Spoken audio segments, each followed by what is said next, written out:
Jarum meter kelajuan dan arah padam sepenuhnya. Saya tidak nampak apa-apa. Di menara kawalan udara lapangan terbang Frankfurt, Jerman, di tengah-tengah badai hujan lebat pada waktu malam, para pengawal trafik udara yang paling berpengalaman pun terpaksa menyerah kalah. Pada saat itu, hanya seorang sahaja yang menghulurkan tangan untuk mencapai radio komunikasi. Dia adalah seorang pegawai baharu, seorang warga Malaysia, dan seseorang yang tidak pernah diberi perhatian sebelum ini. Tetapi dalam sekelip mata, setiap perkataan yang keluar dari mulutnya menjadi satu-satunya harapan untuk menyelamatkan 3 nyawa, dan harapan terakhir untuk 1 lagi nyawa. Hari ini adalah kisah tentang Siti Aisyah. Sebelum kita mulakan cerita, sila tekan butang suka sebagai tanda sokongan. Sekarang, di manakah Anda sedang mendengar cerita ini dan apa yang sedang Anda lakukan? Adakah Anda dalam perjalanan ke tempat kerja atau sedang membuat kerja rumah? Beritahu kami di ruangan komen. Ya, kami juga ingin mendengar kisah Anda. Kerja shift malam di Menara Kawalan Udara Lapangan Terbang Antara Bangsa Frankfurt sentiasa bermula dengan ketegangan yang senyap. Ini adalah salah satu hub penerbangan terbesar di Eropa. Pada waktu siang, pesawat akan berlepas dan mendarat tanpa henti. Tetapi apabila waktu melepasi pukul 11 malam, hanya pesawat kargo dan pesawat ambulans kecemasan sahaja yang terbang menembusi kegelapan. Di dalam menara kawalan, berpuluh-puluh skrin berkelip-kelip, dan suara juru terbang yang dalam kedengaran dari radio komunikasi sekali-sekala. Setiap pengawal trafik udara yang bertugas, shift malam di sini adalah veteran dengan pengalaman lebih dari 15 tahun. Mereka adalah pakar yang diiktiraf oleh Jabatan Penerbangan Jerman dan mempunyai keyakinan penuh terhadap pengalaman dan keputusan mereka sendiri. 3 bulan yang lalu, seorang pengawal trafik udara baharu telah dihantar untuk bertugas di menara kawalan ini. Dia ialah Siti Aisyah binti Rahman, seorang wanita Malaysia berusia 34 tahun. Dia telah lulus ujian ketat jabatan penerbangan Jerman dengan markah cemerlang. Kebolehannya berbahasa Jerman setaraf dengan penutur asli, dan dia mendapat markah hampir penuh dalam bahagian teori. Jika dilihat pada angka sahaja, Siti Aisyah adalah seorang kaki tangan yang luar biasa tanpa syak lagi. Tetapi realiti di Menara Kawalan Frankfurt adalah berbeza. Sejak hari pertama Siti Aisyah mula bekerja, pandangan rakan sekerja seniornya dingin dan penuh dengan keraguan. Stefan, ketua Menara Kawalan, seorang lelaki Jerman pertengahan umur berusia 50 kripaan. Dia adalah seorang veteran yang telah menguruskan menara ini selama lebih 25 tahun. Sejak saat pertama dia melihat Siti Aisyah, dia tidak menyembunyikan riak wajah tidak senangnya dengan jelas. Saya dengar awak pernah bekerja di Malaysia, tapi peraturan di Jerman sangat berbeza. Pengalaman dari Malaysia tidak boleh digunakan di sini. Awak kena belajar semuanya dari awal. Sapaan pertama Stefan bukanlah ucapan selamat datang, tetapi satu garisan pemisah. Dalam nada suaranya, terselit sedikit nada memandang rendah, dan pandangan rakan sekerja senior yang lain juga tidak berbeza. Markus, seorang lelaki berusia lewat 30-an, melihat pada tanda nama Siti Aisyah dan ketawa sinis. Siti Aisyah binti Rahman, susah betul nak sebut. Boleh saya panggil awak Kimura? Kalau ada nama Jerman kan lebih senang. Siti Aisyah membalas dengan senyuman, walaupun senyuman itu terpaksa diukir, dia sudah menjangkakan situasi seperti ini. Dia tahu tentang stereotip yang sering dihadapi oleh wanita Asia apabila memasuki bidang kerja khusus, terutamanya dalam industri penerbangan yang konservatif di Jerman. Panggil Siti pun boleh, encek, rasanya tak susah sangat, balasnya. Walaupun Siti Aisyah menjawab dengan tenang, Markus hanya mengangkat bahu dan berpaling, sikapnya jelas menunjukkan tiada sebab untuk mengambil peduli tentang pegawai baharu ini. Siti Aisyah menarik nafas dalam-dalam. Jika dikatakan tidak marah, itu adalah satu pembohongan. Tetapi dia telah belajar cara untuk menangani situasi seperti ini. Tidak menunjukkan emosi dan terus menunduk melakukan kerjanya sendiri, itulah cara yang dia pilih. Tempoh latihan pun bermula. Kebiasaannya, pegawai baharu perlu belajar kerja sebenar di bawah seliaan pegawai senior selama 4 hingga 6 bulan. Dalam tempo ini, Mereka perlu mematuhi setiap arahan dan mempelajari prosedur kawalan penerbangan secara terperinci, termasuk manual pengendalian situasi kecemasan. Terutamanya di lapangan terbang antara bangsa sebesar Frankfurt yang mempunyai peraturan ketat dan prosedur yang rumit. Ia memerlukan latihan yang lebih intensif. Tetapi latihan yang diterima oleh Siti Aisyah hanyalah sekadar formality dan tanpa sebarang keprihatinan. Stefan menyuruhnya duduk di sebelahnya dan hanya menerangkan prosedur asas penggunaan radio. Dia hampir tidak mengajar kandungan penting seperti situasi kecemasan yang kompleks atau teknik mengawal beberapa pesawat serentak. Sebaliknya, dia menghabiskan masa berbual tentang perkara tidak penting dengan pegawai senior lain dalam bahasa Jerman yang laju. Apabila Siti Aisyah bertanya soalan, dia akan menjawab acuh tak acuh. Perkara macam tu, baca dalam manual pun ada. Pergi belajar sendiri. Apabila Siti Aisyah memberikan contoh situasi konkret untuk bertanya, Stefan menjawab dengan kata-kata sinis. Saya dengar awak dapat markah peperiksaan bagus, kan? Benda macam ni pun patutnya boleh faham sendiri, atau cara mengajar di Malaysia lain. Nada suaranya terselit penghinaan terhadap sistem penerbangan Malaysia. Setiap kali mendengar kata-kata itu, Siti Aisyah berasa marah, tetapi dia tidak menunjukkan sebarang riak wajah. Rakan sekerja senior yang lain juga begitu. Thomas, seorang lelaki berusia awal 40-an, sering menyuruh Siti Aisyah membuat kopi atau melakukan kerja-kerja remeh seperti menyusun dokumen, kerja yang langsung tidak berkaitan dengan kawalan penerbangan. Orang baru kena belajar dari benda macam nilah. Baru tahu macam mana menara kawalan berfungsi, kena biasakan diri dengan suasana dulu. Sistem Jerman tak sama macam di Malaysia, tahu tak? Siti Aisyah hanya mengangguk menerima kata-kata itu dalam diam dan melakukan apa yang disuruh. Tetapi matanya tidak pernah menunjukkan tanda menyerah. Suatu petang, ketika menara kawalan sibuk seperti biasa, Stefan sedang duduk di mejanya menghubungi pesawat yang sedang menunggu untuk mendarat melalui radio. Siti Aisyah pula sedang merenung skrin di sebelahnya dengan senyap. Tiba-tiba, Markus berkata kepada Stefan sambil ketawa. Stefan, pesta bir hujung minggu lepas macam mana? Seronok tak? Stefan ketawa dan menjawab, okelah. Pergi dengan keluarga. Budak-budak suka sangat. Hujung minggu depan ingat nak pergi lagi. Jomlah sekali. Mereka berdua berbual dengan rancak walaupun masih dalam waktu kerja. Kemudian Markus menjeling ke arah Siti Aisyah sambil berkata, Cik Siti pernah pergi pesta bir macam tu tak? Oh, di Malaysia mesti tak ada pesta bir, kan? Kalau ada pun, mesti tak boleh lawan bir Jerman. Siti Aisyah merenungnya seketika sebelum menjawab dengan tenang. Pernah. Encik. Oktoberfest di Munich pun saya pernah pergi. Budaya bir Jerman memang hebat. Markus mendengus dan memalingkan mukanya. Sikapnya jelas menunjukkan dia langsung tidak berminat dengan kata-katanya. Siti Aisyah tidak berkata apa-apa lagi. Dia membuka buku catatannya dan mengulang kaji peraturan penerbangan Jerman sekali lagi. Dalam buku catatannya, terdapat prosedur pengendalian kecemasan untuk berpuluh-puluh model pesawat yang dicatat dengan teliti, berserta penerangan dalam bahasa Jerman dan bahasa Inggris. Terutamanya bahagian yang berkaitan dengan penerbangan malam dan pendaratan dalam cuaca buruk, ia digaris dengan pen penyerlah berulang kali. Stefan menjeling ke arah Siti Aisyah dan menggumam, rajin belajar. Ya, tapi kerja sebenar bukan belajar dari buku teks. Terutamanya kawalan penerbangan Jerman, pengalaman adalah segala-galanya, tahu teori sahaja tak membantu apa-apapun. Kata-katanya tersirat dengan ejekan, tetapi Siti Aisyah tidak membalas apa-apa. Dia tahu bahwa untuk diterima di sini, dia perlu membuktikannya dengan kebolehan, bukan dengan kata-kata, dan peluang itu pasti akan tiba. Selama 3 bulan yang berlalu, Siti Aisyah dilayan seperti halimunan di menara kawalan. Mereka tahu suatu hari nanti, pasti ada peluang untuk menunjukkan kebolehannya, dan peluang itu bakal tiba. Masa berlalu selama 3 bulan. Siti Aisyah dilayan seperti halimunan di menara kawalan, rakan-rakan seniornya tidak pernah memberikan tugasan penting dan tidak pernah bertanya pendapatnya dalam mesyuarat pasukan.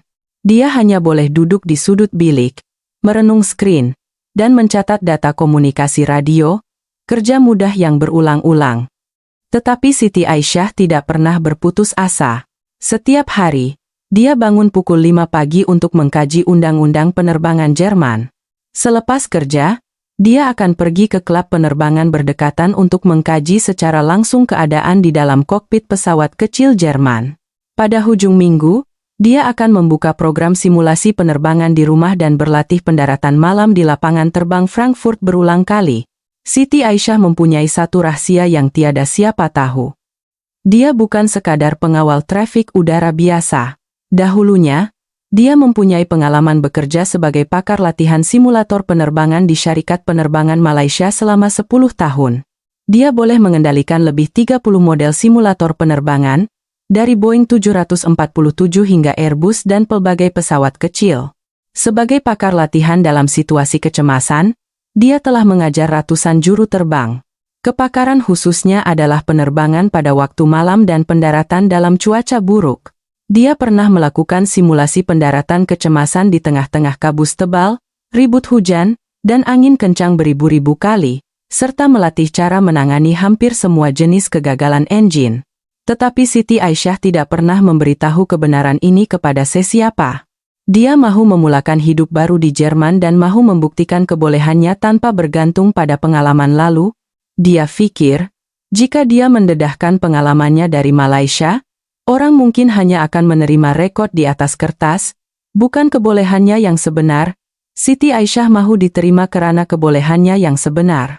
Dia mahu bermula dari bawah dan naik ke atas. Hari ini, Siti Aisyah masih duduk melakukan kerjanya dengan senyap di menara kawalan. Pukul 10 malam.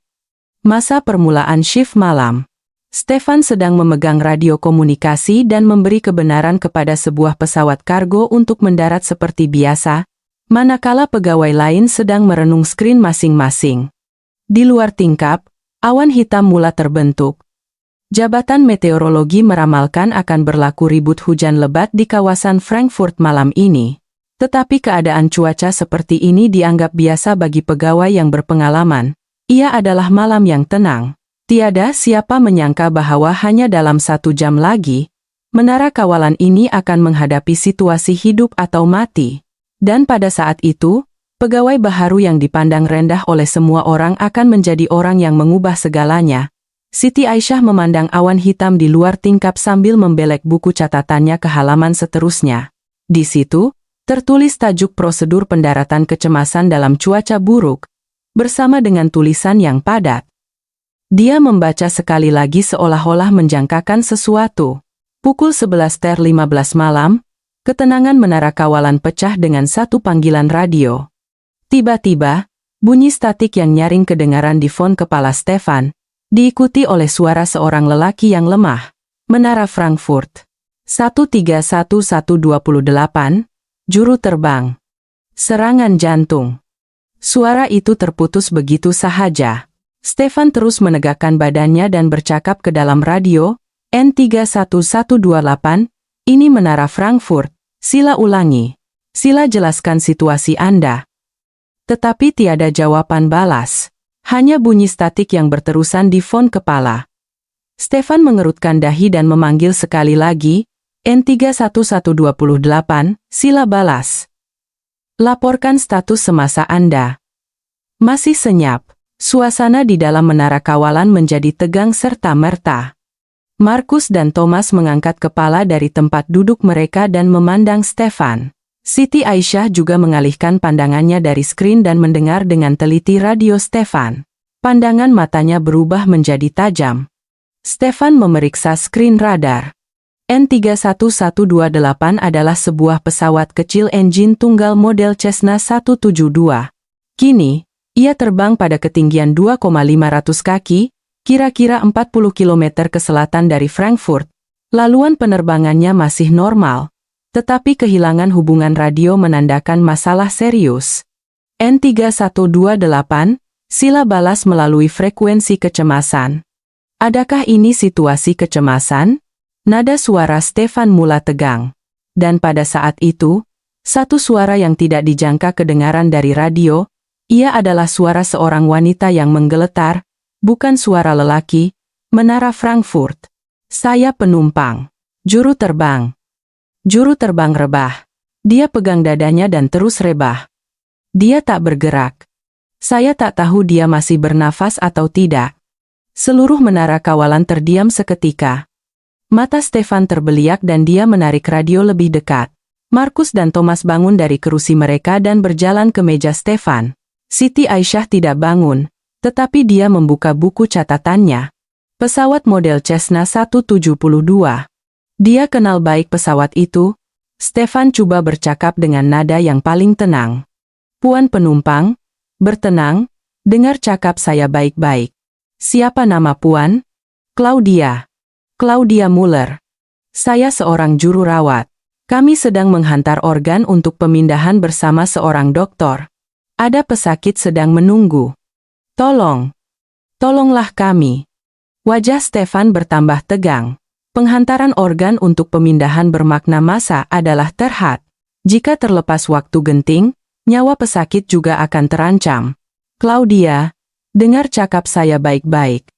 Saya Stefan, pengawal trafik udara. Mulai sekarang, ikut arahan saya sahaja. Pertama, periksa keadaan juru terbang. Dia masih bernafas? Suara esakan Claudia kedengaran dari seberang radio. Dia menjawab sambil menangis. Nadi. Saya tak dapat rasa nadinya. Dia tak sedarkan diri. Macam dah tak bernafas. Stefan menarik nafas dalam. Butir-butir peluh mula terbit di dahinya. Juru terbang mengalami serangan jantung bermakna pesawat itu berada dalam keadaan tanpa kawalan. Walaupun sistem autopilot berfungsi, ia tidak dapat mengendalikan pendaratan atau situasi kecemasan. Berapa ramai lagi penumpang di dalam pesawat? Ada sesiapa yang mempunyai pengalaman terbang? Ada 3 orang. Saya, doktor, dan seorang lagi pegawai perubatan. Tapi tiada siapa yang pandai pandu kapal terbang. Kami hanya pasukan perubatan. Ini kali pertama kami naik kapal terbang kecil nih. Suara Claudia penuh dengan keputusasaan. Stefan menggenggam penumbuknya. Nyawa 3 orang, dan nyawa pesakit yang menunggu organ yang mereka bawa. Kini, nyawa 4 orang berada di tangannya. Stefan mencoba sedaya upaya. Dia menerangkan pergerakan asas kawalan yoke kepada Claudia dan menasihatinya cara untuk mengekalkan altitude dengan tenang. Claudia, pegang yoke dengan kedua-dua belah tangan perlahan-lahan. Jangan pegang terlalu kuat. Macam pegang bulu pelepah. Kemudian lihat panel instrumen di tengah. Akan ada meter bulat yang dipanggil penunjuk sikap. Warna biru di atas, coklat di bawah. Gerakan yoke sedikit sahaja untuk pastikan garisan itu selari dengan ufuk. Suara Claudia yang menggeletar kedengaran. Saya tengah pegang. Tapi ia bergegar sepanjang masa. Angin kuat sangat. Di skrin radar, kelihatan laluan penerbangan pesawat bergegar tidak stabil. Ribut hujan mula turun dengan lebat, dan gelora udara berlaku. Stefan mengelap peluh di dahinya dan menasihati lagi, tak apa. Gegaran sebab angin itu biasa. Jangan gerakan yoke terlalu laju. Laraskan perlahan-lahan dan lembut. Tetapi Claudia semakin panik. Saya tak boleh. Panel instrumen ni banyak sangat. Saya tak tahu nak tengok yang mana. Dan kat luar tak nampak apa-apa. Cuma nampak hujan lebat. Markus membuat panggilan telepon lagi, tetapi riak wajahnya semakin kelam. Dia telah menelepon beberapa tempat tetapi sia-sia. Pada waktu lewat malam begini, juru terbang berpengalaman semuanya berada di rumah atau tidak dapat dihubungi. Pakar pesawat Cessna yang terdekat berada di Munich, yang memerlukan lebih sejam untuk sampai ke sini. Stefan, tak boleh. Tak ada siapa yang sempat datang. Yang paling cepat pun ambil masa sejam. Thomas pula menggelengkan kepala di hadapan komputernya. Tiada manual dalam talian. Cessna 172 model terlalu lama, tiada data digital. Talian kecemasan syarikat pengeluar pun hanya ada message automatik. Stefan mengeluh panjang. Dia kembali memberi perhatian kepada Claudia. Claudia, sekarang lihat altimeter. Lihat meter ketinggian, nomor yang jarum panjang tunjuk. 2000. Tak, sekarang dah turun jadi 2000. Suara Claudia menjadi nyaring. Thomas yang sedang melihat radar menjerit, ketinggian menurun secara berterusan, turun 50 meter seminit. Stefan segera memberi arahan. Claudia, tarik Yoke ke arah awak perlahan-lahan. Tarik sikit saja. Kena naikkan hidung pesawat. Tarik. Berapa banyak? Perlahan-lahan. Sikit demi sikit. Tetapi Claudia sedang dalam ketakutan yang amat sangat. Pergerakannya tidak tepat. Pesawat itu sengit ke satu sisi, kemudian sengit semula ke sisi lain, ketinggian terus menurun. 1,900 meter. 1,800 meter. Markus berkata dengan nada putus asa, Stefan, macam ni tak boleh. Orang yang tak pernah ada pengalaman terbang, mustahil boleh terbang dalam ribut hujan waktu malam macam ni. Walaupun kita terangkan, dia tak akan faham perasaan tu. Thomas pula melihat jam dan berkata, masa pun jadi masalah, waktu genting untuk pemindahan organ tinggal 20 menit saja. Bahan api pun tinggal lebih kurang 30 menit. Dengan kelajuan macam ni, walaupun sampai lapangan terbang Frankfurt, belum tentu boleh mendarat. Stefan merenung skrin radar. Kedudukan pesawat, kelajuan, ketinggian, jumlah bahan api, semua angka itu menghantar message yang penuh keputusasaan kepadanya. Jika keadaan ini berterusan, kemungkinan besar pesawat akan terhempas sebelum sempat mendarat. Tangisan Claudia masih kedengaran dari radio. Encik pengawal. Saya betul-betul tak boleh buat. Tangan saya menggeletar. Doktor. Doktor ceritakan pasal pesakit tu. Seorang budak perempuan kecil, baru 12 tahun. Kalau tak dapat organ hari ini, dia tak akan hidup. Kalau kami mati, budak tu pun akan mati. Tolonglah buat sesuatu.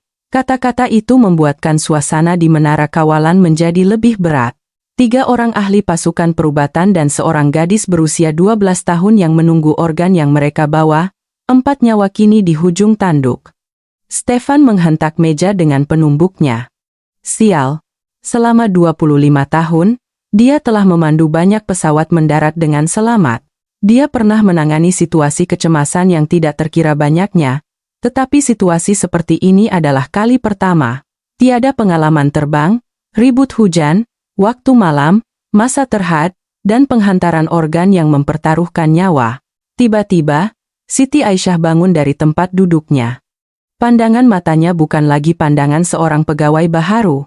Ia adalah pandangan seorang pakar yang telah berlatih situasi kecemasan beribu-ribu kali. Ia adalah pandangan seorang jurulatih yang telah membuat keputusan dalam situasi hidup atau mati sepanjang masa. Siti Aisyah berjalan lurus ke arah Stefan, perlahan tetapi mantap, setiap langkahnya dipenuhi keyakinan. Semua mata di menara kawalan tertumpu padanya. Stefan berpaling memandangnya, matanya penuh dengan keraguan dan kekeliruan. Markus dan Thomas juga memandangnya. Riak wajah mereka, jelas menunjukkan rasa tidak percaya. Siti Aisyah berhenti di hadapan Stefan. Nada suaranya tidak bergetar dan dingin. Di dalamnya tersirat keyakinan yang tidak goyah. Stefan, saya boleh bantu. Stefan merenung Siti Aisyah seketika sebelum ketawa sinis. Ia bukan ketawa yang ikhlas, tetapi reaksi yang bercampur antara kebingungan dan ejekan. Cik Siti, awak cakap apa nih? Awak orang baru. Baru 3 bulan di sini. Ini bukan situasi untuk bergurau. Siti Aisyah menatap mata Stefan dan menjawab, saya tak bergurau. Saya tahu prosedur kawalan kecemasan untuk pesawat Cessna 172 Skyhawk, terutamanya pendaratan di tengah ribut hujan pada waktu malam. Itu kepakaran saya boleh bantu. Markus menyampuk dengan nada sinis, Cessna 172, awak, Cik Siti. Awak cuma orang baru yang latihan pun belum habis.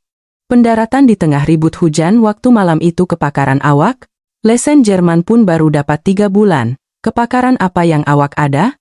Thomas juga menggelengkan kepala dan berkata, sekarang bukan masa untuk buang masa. Stefan, kita kena cari cara lain. Tak boleh biarkan orang baru buat. Tetapi Siti Aisyah tidak terpengaruh dengan kata-kata mereka berdua.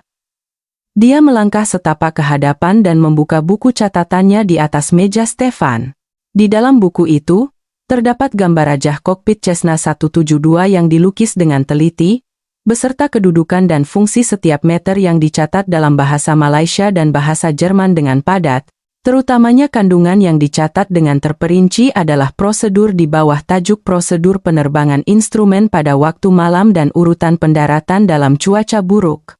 Lebih dari itu, terdapat juga prosedur untuk mengaktifkan bateri sandaran sekiranya sistem elektrik gagal.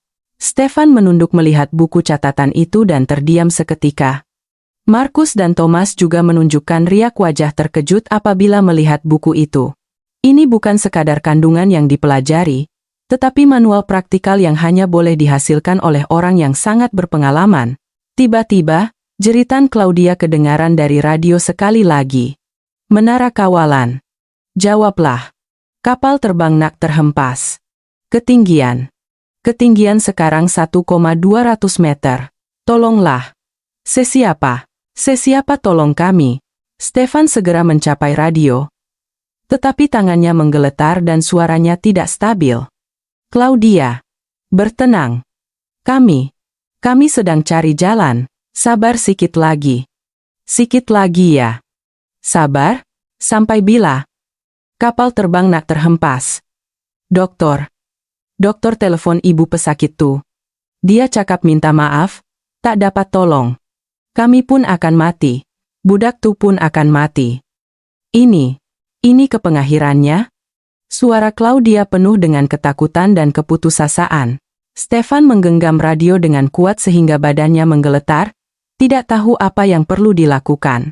Dia adalah seorang pengawal trafik udara yang berpengalaman selama 25 tahun, tetapi pada saat ini, dia mengakui dirinya tidak berdaya. Siti Aisyah tidak berputus asa. Dia mendekati Stefan selangkah lagi. Suaranya masih dingin, tetapi tersirat dengan rayuan yang kuat. Stefan, beri saya peluang. Saya kenal pesawat model ni. Saya tahu cara nak hidupkan sistem bateri kecemasan, prosedur pendaratan instrumen pada waktu malam, malah cara nak turunkan flap secara manual. Dan saya tahu cara nak latih orang yang tiada pengalaman terbang. Tolonglah percaya pada saya. Stefan menatap Siti Aisyah. Di matanya masih ada keraguan, tetapi pada masa yang sama, dia dapat membaca pandangan mata Siti Aisyah. Ia bukan pandangan seorang penipu. Ia adalah pandangan seseorang yang benar-benar percaya bahwa dia boleh melakukannya. Keyakinan yang hanya dimiliki oleh mereka yang telah melalui latihan beribu-ribu kali. Markus membantah dengan keras, Stefan, sedarlah. Perempuan ni orang baru. 3 bulan ni dia langsung tak dapat latihan yang betul. Kalau kita bagi radio pada dia sekarang, mereka semua pasti akan mati.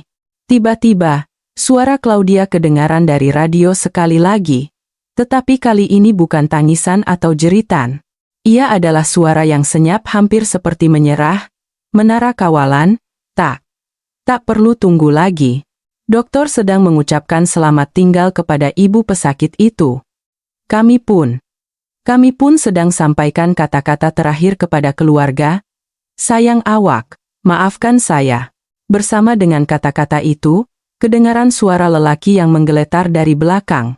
Suara dokter yang sedang bercakap di telepon dengan keluarga pesakit. Sayang. Saya sayang awak. Tolong beritahu anak-anak. Cakap ayah sayang mereka sangat-sangat. Stefan memejamkan matanya. Penumbuknya bergetar. Dan wajahnya dipenuhi kesakitan yang mendalam. Selama 25 tahun, dia telah memandu banyak pesawat mendarat dengan selamat. Dia yakin dengan pengalaman dan keputusannya, dan berbangga dengannya. Tetapi pada saat ini, pengalamannya tidak berguna. Dia tidak berdaya. Dan ketidakberdayaannya itu akan meragut 4 nyawa. Siti Aisyah meletakkan tangannya di bahu Stefan.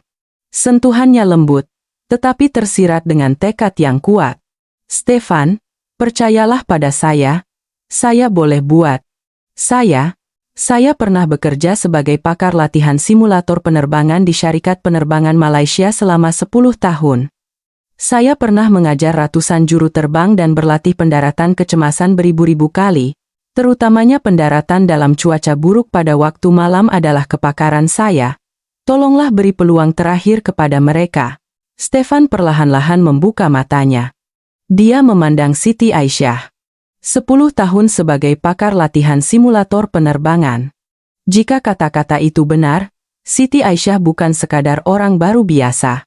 Dia mungkin seorang pakar tahap tertinggi dalam bidang teori dan latihan, walaupun tanpa pengalaman sebenar. Dan pada saat itu, Stefan membuat keputusan. Ia bukan keputusan logik, tetapi naluri. Harapan terakhir dan kepercayaan yang rapuh. Stefan perlahan-lahan menghulurkan radio kepada Siti Aisyah. Tangannya menggeletar. Cobalah, Ciku Siti. Awak. Awak harapan terakhir kami. Markus dan Thomas menjerit serentak. Stefan. Tetapi Stefan mengangkat tangannya untuk menghalang mereka berdua. Suaranya rendah tetapi tegas. Diam. Sekarang. Sekarang masa untuk beri perhatian pada Cikgu Siti. Kita dah gagal. Kali ini, beri peluang pada dia. Siti Aisyah mengambil radio itu. Tangannya tidak menggeletar. Dia menarik nafas dalam-dalam. 10 tahun latihan, beribu-ribu simulasi, semua pengalaman itu adalah untuk saat ini. Siti Aisyah meletakkan radio di mulutnya. Pandangan matanya bukan lagi pandangan seorang pegawai baharu. Ia adalah pandangan seorang juru latih yang telah melatih ratusan juru terbang. Ia adalah pandangan seorang pakar yang telah membuat keputusan dalam situasi hidup atau mati sepanjang masa. Siti Aisyah menggenggam radio dan bercakap dengan suara yang dingin dan jelas. Claudia, awak dengar saya pengawal trafik udara, Siti Aisyah. Saya pernah bekerja sebagai pakar latihan penerbangan selama 10 tahun. Mulai sekarang, ikut arahan saya. Saya akan bantu awak dan rakan sekerja awak, termasuk budak yang menunggu organ itu, untuk selamat. Suara Siti Aisyah mempunyai sesuatu yang istimewa. Ia adalah rasa ketenangan yang mendalam, melebihi ketenangan biasa, sesuatu yang hanya boleh lahir dari mereka yang telah melalui latihan beribu-ribu kali. Suara Claudia yang menggeletar kedengaran dari seberang radio. Puan pengawal. Awak betul-betul boleh tolong kami? Saya boleh kebuat nih? Siti Aisyah dapat merasakan getaran itu, tetapi dia mengawal nada suaranya agar tidak ikut bergetar. Dia tahu pada saat ini, setiap perkataannya amat bermakna bagi 3 orang di dalam pesawat itu. Claudia, awak seorang juru rawat. Awak dah biasa dilatih untuk bertenang dalam keadaan cemas, kan? Sekaranglah masanya untuk gunakan latihan itu. Percayalah pada saya. Saya kenal setiap sistem dalam pesawat ini. Mulai sekarang, ikut arahan saya dengan teliti, awak boleh buat. Keyakinan teguh Siti Aisyah sampai kepada Claudia. Claudia menarik nafas dalam-dalam, suaranya mula menjadi sedikit lebih stabil. Baiklah, saya faham. Beritahu saya apa yang perlu dibuat. Saya akan coba. Suasana di dalam menara kawalan menjadi tegang serta-merta. Markus dan Thomas masih memandang Siti Aisyah dengan riak wajah bimbang. Manakala Stefan berpeluk tubuh dan memerhatikan setiap pergerakannya. Mereka semua tahu, mulai sekarang, setiap arahan Siti Aisyah akan menentukan nasib nyawa. Siti Aisyah membuka buku catatannya dan memeriksa gambar rajah kokpit Cessna 172 sekali lagi. Dia telah mensimulasikan situasi ini di dalam kepalanya berpuluh-puluh kali sepanjang 3 bulan yang lalu. Setiap malam, dia akan duduk di hadapan program simulasi penerbangan seorang diri dan berlatih situasi kecemasan seperti ini. Claudia, pertama sekali, tarik nafas dalam-dalam 3 kali. Perlahan-lahan, dalam-dalam. 1, 2, 3. Suara Claudia sedang mengatur nafas kedengaran dari seberang radio. Siti Aisyah menyambung. Bagus. Sekarang, lihat panel instrumen di tengah. Di hadapan awak, ada meter bulat besar. Itu altimeter. Sekarang ketinggian berapa? 1000. 1,1 meter. Sekarang turun jadi 1,000. Suara Claudia menjadi nyaring sekali lagi. Siti Aisyah menjawab dengan tenang, tak apa. Kita akan perbaikinya. Sekarang, lihat ke kiri altimeter. Nampak tak meter separa bulatan yang terbahagi kepada warna biru dan coklat? Itu penunjuk sikap. Sekarang, bahagian biru menghadap ke atas tak? Ya, tapi ia sengit sangat. Hampir tak nampak warna biru. Pandangan mata Siti Aisyah menjadi lebih tajam. Itu bermakna pesawat sedang sengit dengan teruk. Claudia, sekarang sangat penting. Pegang yoke dengan kedua-dua belah tangan, dan perlahan-lahan sengitkan ke kiri, perlahan-lahan sangat. Gerakan sehingga garisan silang di tengah penunjuk sikap selari dengan ufuk. Jangan tergesa-gesa. Macam masa periksa nadi pesakit. Selembut yang mungkin. Claudia memegang yoke dengan tangan yang menggeletar. Bunyi nafasnya kedengaran melalui radio. Di skrin radar menara kawalan, kelihatan kesengetan pesawat perlahan-lahan sedang diperbetulkan. Thomas mengeluh lega. Ya, kesengetan dah kembali normal. Markus juga merenung skrin dengan rasa terkejut. Siti Aisyah memberi arahan seterusnya dengan tenang. Hebat, Claudia. Awak lakukannya dengan sempurna. Sekarang, jangan lepaskan tangan dari yoke. Pegang perlahan-lahan saja. Kalau pegang terlalu kuat, pesawat akan bertindak balas berlebihan. Macam masa pegang tangan pesakit. Pegang dengan lembut dan stabil. Baik, saya faham. Terasa kestabilan yang perlahan-lahan muncul dalam suara Claudia. Tetapi Siti Aisyah tahu, ini hanyalah permulaan. Masalah sebenar akan datang. Stefan menunduk melihat buku catatan sekali lagi. Di dalamnya, terdapat prosedur kecemasan untuk berpuluh-puluh model pesawat yang ditulis dengan penerangan terperinci, terutamanya dalam tajuk perkara yang perlu diberi perhatian semasa melatih orang yang tidak berpengalaman. Ia dicatat dengan teliti, dari teknik membina kestabilan mental hingga cara mewujudkan prosedur langkah demi langkah. Stefan bertanya dengan suara rendah, "Cigu Siti, awak ni siapa sebenarnya? Kenapa awak tahu semua benda ni?" Siti Aisyah membalas pandangan Stefan seketika. Matanya penuh dengan tekad. "Perkara tu kita bincang kemudian. Sekarang, kita kena selamatkan mereka dulu." Stefan mengangguk. Dia telah membuat keputusan untuk mempercayai Siti Aisyah sepenuhnya. Siti Aisyah kembali memberi perhatian kepada radio. "Claudia, seterusnya kita perlu bersedia untuk mendarat. Tapi sebelum itu, ada satu lagi perkara yang perlu diperiksa. Lihat pada meter bahan api. Sepatutnya berada di bahagian bawah kanan panel instrumen. Jarum meter minyak menunjuk kemana?" Senyap seketika. Kemudian suara cemas Claudia kedengaran.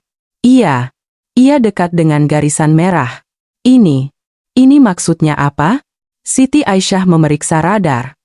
Bahan api hampir habis. Masa yang tinggal paling lama pun hanya 10 menit. Dan waktu genting untuk pemindahan organ juga tinggal sama. Tetapi Siti Aisyah tidak memberitahu kebimbangan itu kepada Claudia. "Tak apa, kita ada masa yang cukup. Sekarang kita akan mula bersedia untuk mendarat. Claudia, awak dah buat yang terbaik setakat ni. Kita akan lalui ini bersama-sama hingga ke akhir." Siti Aisyah memandang Stefan. "Stefan, kita kena cari lapangan terbang terdekat yang boleh mendarat. Lapangan terbang Frankfurt terlalu rumit. Saya perlukan landasan yang lebih ringkas." Stefan segera membuka peta. Thomas dan Markus turut serta melihat. Mereka tidak lagi meragui Siti Aisyah. Mereka bersedia untuk membantunya. Siti Aisyah tahu bahagian yang paling sukar akan bermula. Tetapi dia tidak akan berputus asa. Dia mempunyai latihan selama 10 tahun, simulasi beribu-ribu kali, dan yang paling penting, dia mempunyai pilihan untuk menyelamatkan 3 nyawa di udara, dan seorang gadis berusia 12 tahun yang terbaring sakit. Stefan membuka peta dan menuding jarinya ke beberapa titik. Asikaugu City, yang terdekat ialah lapangan terbang kecil Egelsbach, 12 km ke arah tenggara. Tapi, ia ditutup tahun lepas. Landasan masih boleh digunakan, tapi sistem lampu lama dan tiada menara kawalan. Siti Aisyah memeriksa skrin radar, dan mengira jarak dari kedudukan semasa pesawat ke Egelsbach. Kita ke Egelsbach. Sekarang juga. Hubungi pejabat pengurusan lapangan terbang untuk hidupkan lampu landasan sekarang. Katakan ini situasi kecemasan. Suruh mereka siapkan jentera bomba dan ambulans. Markus segera mencapai telepon. Sedang dihubungi. Thomas bertanya dengan nada bimbang. Tapi, Chiku City, itu lapangan terbang yang dah ditutup. Dan pendaratan waktu malam di tengah ribut hujan macam ni. Siti Aisyah memandang Thomas dan berkata dengan tegas, tiada pilihan lain, bahan api tak akan cukup sampai ke lapangan terbang Frankfurt. Egelsbach adalah satu-satunya peluang kita. Siti Aisyah mencapai radio sekali lagi. Claudia, seterusnya kita perlu ubah haluan. Lihat pada kompas. Meter bulat di tengah atas panel instrumen. Ada nomor tertulis. Sekarang ia menunjuk ke nomor berapa? 130. Bagus. Sekarang, perlahan-lahan senyetkan yoke ke kanan. Perlahan-lahan sangat, ya. Pusing sehingga nomor di kompas menjadi 160. Perlahan-lahan, selembut yang mungkin, macam masa laraskan kelajuan titisan IP. Claudia mengawal yoke dengan tangan yang menggeletar. Di skrin radar menara kawalan, kelihatan pesawat perlahan-lahan menukar haluan, tetapi disebabkan ribut hujan dan angin kencang, laluan penerbangan bergegar. Bagus sangat. Claudia, sikit lagi. Ya, berhenti di situ. Sekarang, kembalikan yoke ke kedudukan tengah. Pesawat mula terbang ke arah haluan baru dengan stabil. Markus meletakkan gagang telepon dan melaporkan, dah dapat hubungi pejabat pengurusan lapangan terbang Egelsbach.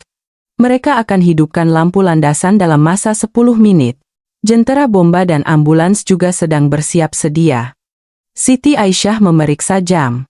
Bahan api 8 menit. Waktu genting pemindahan organ juga 8 menit. Berdasarkan jarak ke Egelsbach, masa sangat suntuk tetapi masih boleh dilakukan. Tiba-tiba, suara panik Claudia kedengaran dari radio. Menara kawalan. Lampu di panel instrumen berkelip, wajah Siti Aisyah menjadi tegang. Lampu yang mana? Terangkan dengan teliti, lampu merah. Ia kata Alt, dan meter-meter lain mula padam satu persatu. Saya tak nampak nomor dah. Thomas yang sedang melihat radar menjadi pucat dan menjerit, sistem elektrik gagal. Kalau bateri utama habis, semua meter akan padam sepenuhnya. Lampu, meter, radio, semua akan padam. Stefan berkata dengan suara tegang, Chiku City, kalau bateri habis, kita pun tak akan dapat hubungi dia lagi.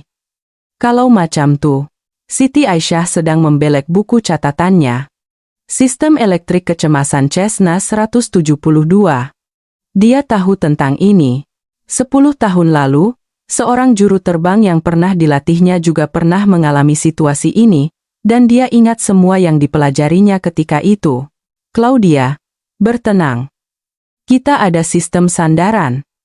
Mulai sekarang, ikut arahan saya dengan teliti. Di bahagian bawah kiri tempat duduk juru terbang, lebih kurang paras lutut, ada satu panel kecil. Coba raba dengan tangan. Jumpa tak? Suara Claudia sedang meraba tempat duduk juru terbang kedengaran dari seberang radio. Jumpa. Panel kecil. Buka panel tuh. Tarik dengan tangan pun boleh buka. Dah buka. Ada Swiss di dalam. Nampak tak Swiss yang ada penutup merah? Sepatutnya tertulis dalam bahasa Jerman Nordstrom, yang bermaksud kuasa kecemasan. Jumpa, Swiss penutup merah. Siti Aisyah menarik nafas dalam. Mulai sekarang, sangat penting. Claudia, tolak Swiss tuh ke atas. Bila awak buat, awak akan dengar bunyi wiyi yang perlahan. Itu bunyi bateri tambahan berfungsi. Kalau dengar bunyi itu, beritahu saya. Claudia menolak Swiss dengan tangan yang menggeletar. Senyap seketika. Semua orang di menara kawalan menahan nafas. Kemudian suara Claudia kedengaran. Saya dengar. Bunyi wiyi.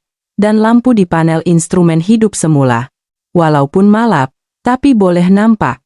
Bunyi nafas lega kedengaran di menara kawalan. Markus menggenggam penumbuknya dan menjerit perlahan, berjaya. Siti Aisyah tersenyum. Sempurna, Claudia. Sekarang awak dah aktifkan bateri kecemasan. Dengan ini kita boleh mendarat. Walaupun lampu malap, awak dah buat yang terbaik. Tetapi kelegaan itu tidak bertahan lama. Thomas yang sedang melihat data cuaca berkata, ribut hujan semakin kuat. Angin kencang mencecah 20 meter sesaat. Sekarang keadaan cuaca di atas Egelsbach paling teruk. Siti Aisyah mengesahkan maklumat cuaca. Angin kencang, ribut hujan, jarak penglihatan sifar.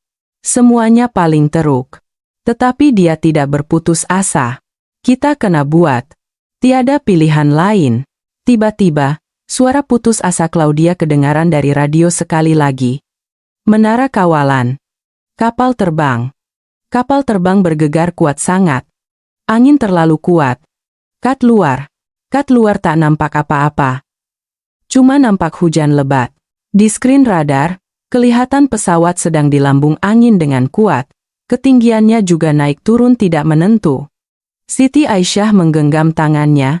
Claudia, angin kencang itu perkara biasa. Jangan coba paksa pesawat untuk stabil. Kalau angin tolak, lawan sikit. Kalau angin tarik, tolak sikit. Macam meluncur di atas ombak. Coba ikut rentak. Tapi, saya takut. Claudia, di sebelah awak ada doktor. Kan? Minta dia letakkan tangan di bahu awak. Coba bernafas bersama-sama. Awak tak berseorangan. Suara doktor bercakap dengan Claudia kedengaran dari seberang radio. Tak apa, Claudia. Saya ada di sini.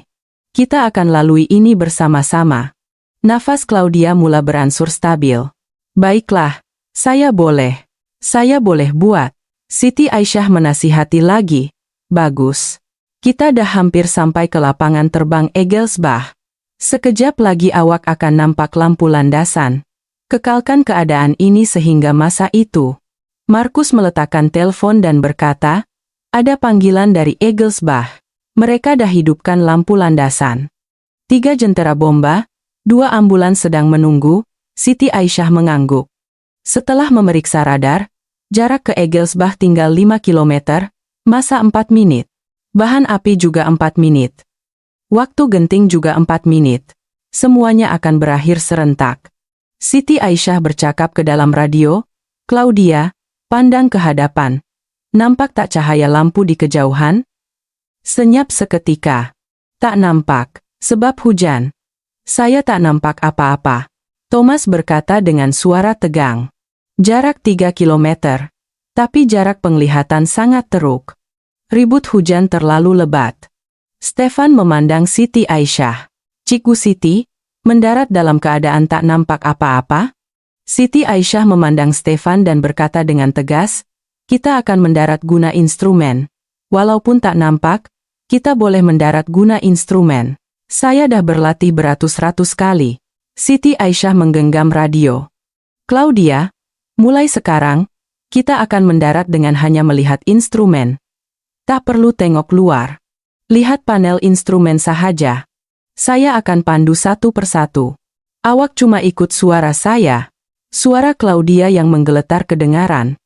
Hanya instrumen? Tak perlu tengok landasan? Ya. Instrumen akan jadi mata awak. Percayalah pada saya.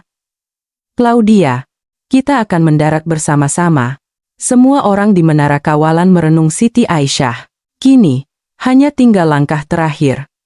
Saat-saat terakhir yang akan menentukan nasib nyawa semakin hampir. Siti Aisyah merenung skrin radar dan membuat pengiraan terakhir. Jarak ke lapangan terbang Egelsbach tinggal 2,5 km. Berdasarkan kelajuan dan ketinggian semasa, ia akan tiba dalam masa 3 menit. Tetapi bahan api tinggal 3 menit 30 saat. Waktu genting pula 3 menit 40 saat. Hanya ada lebihan masa 40 saat. Siti Aisyah menggenggam radio. Claudia, mulai sekarang kita akan mula turun. Perlahan-lahan tarik tuil pendikit ke belakang. Perlu kurangkan kuasa engine sebanyak 3 inci sahaja. Sedang tarik. Di skrin radar, kelihatan kelajuan pesawat perlahan-lahan berkurangan, ketinggian juga perlahan-lahan menurun. 1000 meter, 900 meter, 800 meter, Siti Aisyah menasihati lagi, bagus. Sekarang, tolak yo ke kehadapan sedikit, perlu tundukkan hidung pesawat sikit. Sikit saja. Pesawat mula membuat sudut penurunan. Tetapi tiba-tiba, angin kencang melanda pesawat dari sisi. Di radar kelihatan pesawat terpesong dari garis tengah landasan. Thomas segera berkata, ada ricihan angin. Angin kencang menolak pesawat ke timur. Kalau macam ni, akan terlepas landasan. Siti Aisyah menggenggam tangannya. Claudia, sengetkan Yoke ke kiri sedikit. Angin datang dari kanan, jadi kena lawan angin. Berapa banyak? Perlahan-lahan sengetkan sehingga kompas menunjuk ke 158. Claudia mengawal Yoke, dan pesawat perlahan-lahan diperbetulkan. Tetapi angin kencang masih bertiup dan pesawat bergegar tanpa henti. Claudia, sekarang ketinggian berapa? 600? 550. Sedang turun. Bagus. Seterusnya kena turunkan roda pendaratan. Di sebelah kanan tempat duduk juru terbang, ada tuil besar. Tertulis Gear. Jumpa? Jumpa? Tarik tuil tu ke bawah. Apabila Claudia menarik tuil, bunyi mekanikal roda pendaratan yang keluar dari bawah perut pesawat kedengaran. Tetapi tiba-tiba, jeritan Claudia kedengaran. Tak boleh. Lampu amaran menyala. Lampu merah berkelip, ada tulisan amaran. Wajah Siti Aisyah menjadi tegang. Lampu amaran roda pendaratan bermakna roda belum terkunci sepenuhnya. Markus berkata dengan putus asa. Roda pendaratan rosak. Kalau roda tak keluar sepenuhnya, masa mendarat ia akan patah dan pesawat akan terbalik. Stefan juga menjadi pucat dan berkata, Cikgu Siti, ini terlalu bahaya. Kalau mendarat dalam keadaan roda tak sempurna, Siti Aisyah membelek buku catatannya dengan pantas. Prosedur mengunci roda pendaratan Cessna 172 secara manual. Dia juga tahu tentang ini. Claudia, bertenang. Kita boleh kunci secara manual. Lihat di lantai hadapan tempat duduk penumpang di sebelah. Ada tuil berbentuk warna merah. Ia tersembunyi dalam penutup kecil. Jumpa tak? Suara Claudia sedang meraba lantai kokpit kedengaran. Tak jumpa. Terlalu gelap. Sebab guna bateri tambahan, cahaya lemah. Siti Aisyah segera mencadangkan cara lain. Minta dokter tolong. Suruh dia hidupkan. Lampu suluh telepon, bimbit dan suluh ke lantai. Hadapan tempat duduk penumpang di sebelah. Suara dokter sedang bergerak kedengaran dari seberang radio. Lampu dah hidup. Sedang suluh lantai. Claudia berkata dengan teruja, jumpa, tuil berbentuk tat warna merah. Tarik ke atas. Perlu guna banyak tenaga. Tarik sekuat yang boleh. Claudia menarik tuil sekuat hati. Erangannya kedengaran melalui radio. Urgah. Keras sangat. Suara dokter kedengaran. Saya tolong. Tarik sama-sama. Suara mereka berdua menarik tuil kedengaran, dan akhirnya, bunyi tumpul roda pendaratan yang terkunci sepenuhnya kedengaran, lampu amaran padam. Bunyi nafas lega kedengaran di menara kawalan. Thomas menjerit mengesahkan. Kuncian roda pendaratan normal. Tetapi kegembiraan itu tidak bertahan lama. Markus melihat jam dan berkata, tak ada masa. Bahan api tinggal 2 menit 10 saat. Siti Aisyah memeriksa radar. Jarak ke landasan 1/2 kilometer. Ketinggian 400 meter. Siti Aisyah menggenggam radio. Claudia. Nampak lampu landasan? Tak. Masih nampak hujan. Lebat macam tadi. Tak nampak apa-apa. Thomas berkata, tinggal 800 meter ke landasan. Tapi jarak penglihatan sangat teruk. Kena mendarat guna instrumen. Siti Aisyah menarik nafas dalam. Pendaratan instrumen, teknik yang juru terbang pun kata susah. Seorang juru rawat yang tiada pengalaman terbang perlu melakukannya. Tetapi tiada pilihan lain. Claudia, mulai sekarang, ikut arahan saya dengan teliti. Lihat altimeter. Sekarang berapa meter? 3. 300. 280. Sedang turun. Bagus. Kekalkan ketinggian itu. Tarik yoke sedikit dan kekalkan paras 250 meter. Pesawat mula mengekalkan ketinggian 250 meter. Siti Aisyah menasihati lagi. Sekarang lihat meter kelajuan.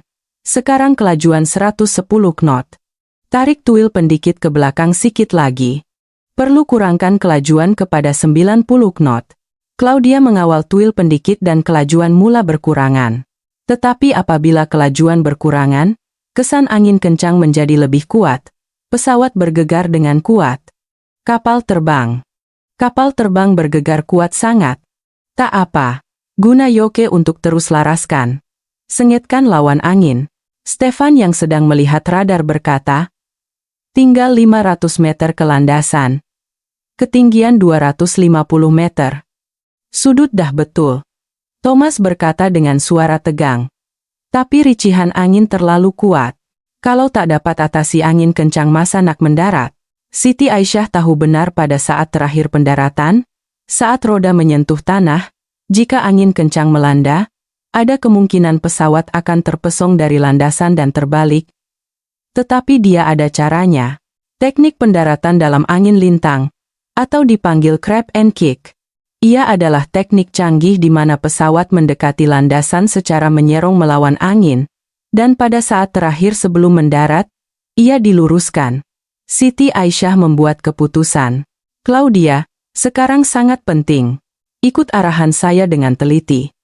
Kekalkan kesengetan Yoke ke kiri. Sengit lawan angin, ya. Kalau macam tuh, kapal terbang akan mendarat dalam keadaan sengit, ya. Sekarang kena buat macam tuh. Sebab angin kencang datang dari kanan, jadi kena sengit ke kiri untuk seimbangkan. Bila saya bagi isyarat pada saat terakhir sebelum mendarat, baru luruskan, Claudia menjawab dengan suara menggeletar, faham. Saya akan coba. Stefan memandang Siti Aisyah. Cikgu Siti. Awak nak dia mendarat macam ketam? Dengan orang yang tiada pengalaman terbang? Tiada cara lain. Dalam angin kencang macam ni, ini satu-satunya cara. Markus melihat jam dan menjerit, tinggal 1 menit 30 saat, waktu genting pula 1 menit 40 saat. Di skrin radar, kelihatan pesawat sedang menghampiri landasan dalam keadaan sengat. Mereda ribut hujan, melawan angin kencang. 300 meter, 200 meter, 100 meter, Siti Aisyah menggenggam radio dengan erat. Kini, hanya tinggal saat-saat terakhir. Saat yang akan menentukan nasib nyawa, hanya beberapa saat sahaja lagi. Siti Aisyah merenung skrin radar. Jarak ke landasan 100 meter, ketinggian 100 meter. Pesawat sedang meluru ke dalam ribut hujan dalam keadaan sengit. Thomas mula mengira detik. 80 meter. 60 meter. Siti Aisyah memegang radio rapat ke mulutnya. Claudia, lihat altimeter. Bila sampai 50 meter, beritahu saya. Sekarang 55. 50 meter, bagus. Sekarang sangat penting. Bila saya cakap sekarang, pusing Yoke ke kanan dengan cepat ya. Untuk luruskan pesawat, bersedia. Nafas Claudia menjadi kencang. Bersedia. Di skrin radar, kelihatan pesawat sedang menghampiri garis tengah landasan, 30 meter. 25 meter. 20 meter. Siti Aisyah sedang menunggu masa yang tepat. Pengalaman 10 tahunnya memberitahunya, inilah masanya. Sekarang. Pusing Yoke ke kanan, Claudia memusingkan Yoke. Pesawat kembali lurus dari posisi sengit dalam sekelip mata. Tetapi angin kencang masih melanda. Kekalkan ke kanan, lawan angin. Pesawat selari dengan garis tengah landasan, tetapi ketinggiannya terlalu laju, 15 meter. 10 meter. Claudia, tarik Yoke, naikkan hidung pesawat. Sekarang, Claudia menarik Yoke. Hidung pesawat terangkat. Tetapi tiba-tiba, angin kencang menolak pesawat ke sisi. Di radar, kelihatan pesawat terpesong dari garis tengah landasan. Markus menjerit, terpesong dari garis tengah. Anef, Stefan berkata dengan suara tegang. Cikgu Siti, macam ni akan terlepas landasan. Siti Aisyah membuat keputusan dalam sekelip mata. Jika dia coba membetulkannya sekarang, pesawat akan bergegar dan lebih berbahaya. Lebih baik mendarat walaupun sedikit terpesong. Landasan cukup lebar. Claudia, kekalkan posisi tu. Kunci Yoke di situ. Tapi, Kapal terbang ke tepi. Tak apa. Kekalkan macam tu. Ketinggian 5 meter. 3 meter. Thomas menjerit, sentuh tanah dalam 3, 2, 1. Tiba-tiba, roda belakang pesawat menyentuh landasan. Dum, hentakan pertama kedengaran. Pesawat melantun ke atas. Jeritan Claudia kedengaran dari radio. Melantun, terbang balik. Bertenang. Kekalkan yoke macam tu. Pesawat turun semula. Kali ini, roda hadapan turut menyentuh landasan serentak. Gedegang. Hentakan yang lebih kuat. Tetapi kali ini, roda mencengkam landasan dengan kukuh. Pesawat mula menggelongsor di atas landasan. Tetapi angin kencang masih melanda. Pesawat terpesong dari garis tengah dan menggelongsor ke kanan. Claudia. Pedal kemudi. Pedal yang di kaki. Pedal kiri. Yang mana? Kiri? Suara doktor kedengaran. Yang ni, Claudia. Tekan yang ni. Claudia menekan pedal kemudi kiri. Haluan pesawat mula diperbetulkan perlahan-lahan. Siti Aisyah memberi arahan lagi. Brake. Tekan kedua-dua pedal serentak. Perlahan-lahan. Makin kuat. Claudia menekan brake. Kelajuan pesawat mula berkurangan. Tetapi karena ribut hujan, landasan basah dan licin, pesawat terus menggelongsor ke kanan, menuju ke pinggir landasan. Thomas menjerit, tinggal 15 meter ke pinggir landasan. 10 meter. Jika terkeluar dari landasan, ada kemungkinan ia akan terbalik di atas rumput. Claudia. Tekan brake sekuat hati. Sekarang. Claudia menekan brake sekuat-kuatnya. Bunyi tayar bergeser dengan landasan kedengaran melalui radio. Skirer. Kelajuan pesawat menurun dengan mendadak. Tinggal 5 meter ke pinggir landasan. 3 meter. Dan akhirnya, pesawat berhenti sepenuhnya pada jarak 1 meter dari pinggir landasan. Senyap seketika. Tiada bunyi kedengaran dari radio. Kemudian, tiba-tiba, tangisan Claudia kedengaran. Indua, selamat. Selamat. Kita selamat. Suara doktor kedengaran dari belakang. Tak percaya? Tak percaya? Kita selamat. Esakan pegawai perubatan turut kedengaran. Di menara kawalan, sorakan gembira bergema. Markus dan Thomas berpelukan dan menjerit, berjaya. Berjaya. Stefan menutup mukanya dengan kedua-dua belah tangan dan menangis. Dia memandang Siti Aisyah dan menundukkan kepalanya dalam diam. Siti Aisyah mengambil radio. Suaranya masih dingin, tetapi tersirat dengan kelegaan yang mendalam. Claudia, awak buat dengan sangat baik. Sekarang, kena matikan engine sepenuhnya. Tarik tuil pendikit ke belakang habis, dan matikan Swiss pencucuh. Pusing kunci ke kiri. Ia akan mati. Claudia mengikut arahan Siti Aisyah sambil teresak-esak. Bunyi engine mati sepenuhnya. Pesawat menjadi senyap. Hanya bunyi siren jentera bomba dan ambulans kedengaran dari luar. Siti Aisyah memberi arahan terakhir. Baiklah. Jangan buka tali pinggang keledar lagi. Tunggu sehingga pasukan penyelamat tiba. Mereka akan datang buka pintu. Awak, rakan sekerja awak, dan organ itu. Selamat. Suara Claudia yang menggeletar kedengaran dari seberang radio. Puan pengawal. Siapa nama Puan? Siapa nama Puan? Siti Aisyah. Puan Siti Aisyah. Terima kasih. Terima kasih banyak-banyak. Kalau bukan kerana Puan, kami dan budak tu. Claudia tidak dapat meneruskan kata-katanya dan menangis teresak-esak. Suara doktor kedengaran dari belakang. Dia sedang bercakap di telepon dengan seseorang. Halo? Hospital ke? Ni Dr. Muller. Organ. Organ selamat. Kami dah mendarat di lapangan terbang Egelsbach. Sempat sampai.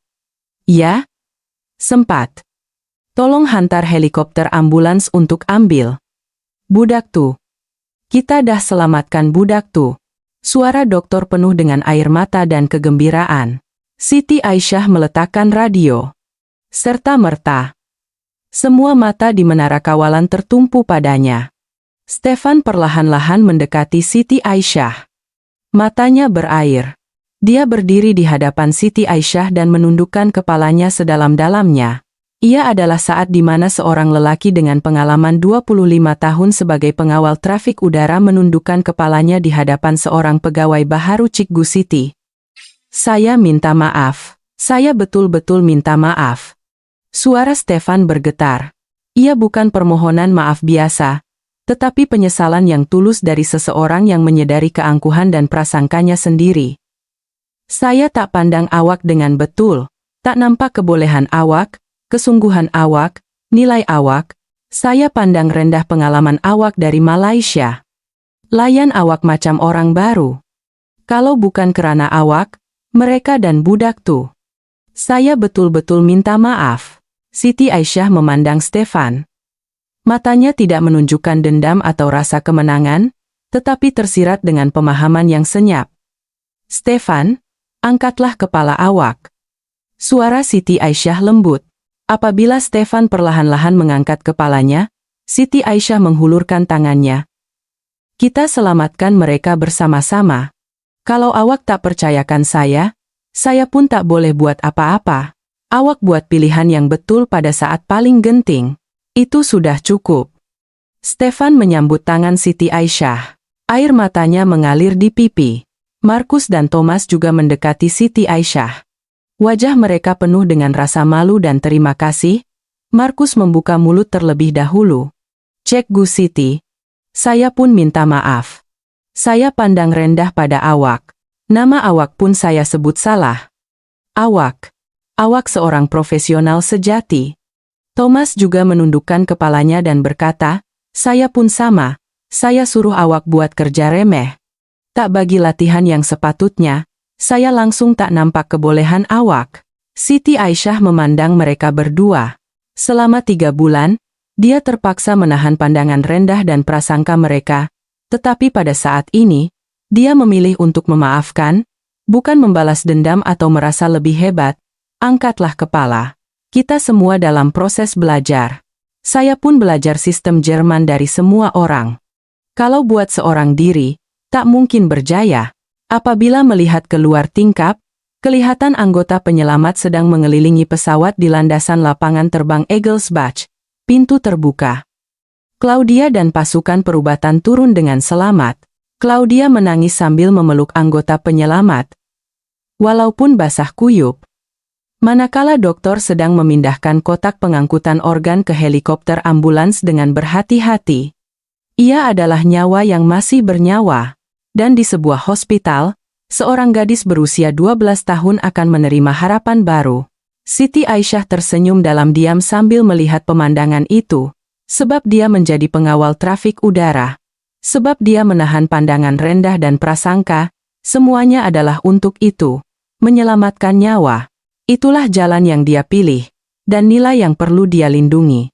Seminggu kemudian, menara kawalan lapangan terbang antara bangsa Frankfurt masih sama, tetapi suasananya berubah sama sekali.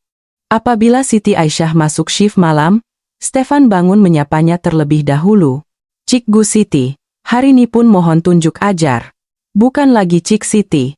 Markus dan Thomas juga mengangguk sambil tersenyum. Mata mereka penuh dengan rasa hormat yang tulus. Siti Aisyah duduk di mejanya. Di atas meja, ada sekeping kad kecil. Dia mengambil kad itu. Di dalamnya, terdapat message yang ditulis dengan tulisan tangan kanak-kanak, kepada kakak bidadari di langit, terima kasih selamatkan nyawa saya, terima kasih kakak. Sekarang saya dah boleh berlari, Emma, 12 tahun. Di belakang kad, terlekat gambar seorang gadis yang sedang tersenyum di atas katil hospital, pembedahan berjaya. Emma sedang pulih. Tubir mata Siti Aisyah terasa panas. Stefan mendekat dan berkata, semalam Claudia hubungi. Dia cakap pembedahan Emma berjalan lancar. Sebab sampai tepat pada masanya. Dan Claudia kirim salam. Dia cakap Cikgu Siti penyelamat nyawanya. Siti Aisyah memeluk kad itu ke dadanya dengan lembut. Emma selamat ya? Ya, terima kasih pada awak. Terima kasih, Cikgu Siti. Markus membawa 2 cawan kopi. Dia menghulurkan satu kepada Siti Aisyah. "Cikgu Siti, kopi.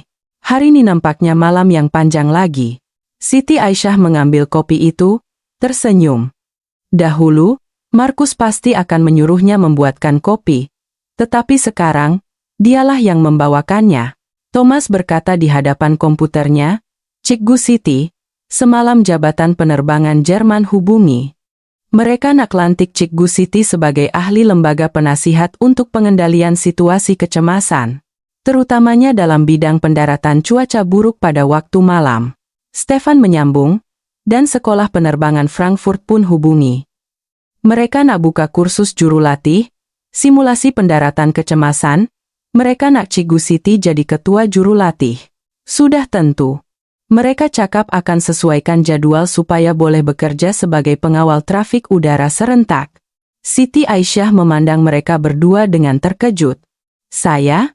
Stefan mengangguk dengan riak wajah serius. "Sudah tentu. Siapa lagi yang lebih layak dari Cikgu Siti? Kami pun nak belajar dari Cikgu Siti." Malam itu, selepas kerja, Siti Aisyah memandu pulang dan membuat panggilan video kepada ibu bapanya di Malaysia. Dia menceritakan kisah yang berlaku minggu lepas. Pesawat di tengah ribut, jururawat yang tiada pengalaman terbang, nyawa gadis 12 tahun, dan pendaratan yang seperti keajaiban. Akhirnya, ibunya menangis, ayahnya pula mengangguk dengan riak wajah bangga. "Anak ayah memang hebat. Tapi, susah tak, nak? Kena pandang rendah selama 3 bulan. Siti Aisyah tersenyum. "Susah juga, Mak, tapi boleh tahan. Sebab Siti tahu, satu hari nanti pasti ada peluang nak tunjukkan kebolehan." Ayahnya berkata, "Ingat tak apa yang ayah selalu cakap? Tak kira pergi mana. Buat apa? Buat yang terbaik. Hasilnya akan datang sendiri. Ingat, ayah." Siti tak pernah lupa. Siti buat yang terbaik, hasilnya pun datang. Ibunya bertanya, "Sekarang, orang kat sana dah terima ke?" Siti Aisyah mengangguk. "Dah, Ma. Sekarang mereka panggil Siti Cikgu Siti. Layan Siti macam rakan sekerja. Tapi yang lebih penting, Siti dah buktikan diri Siti.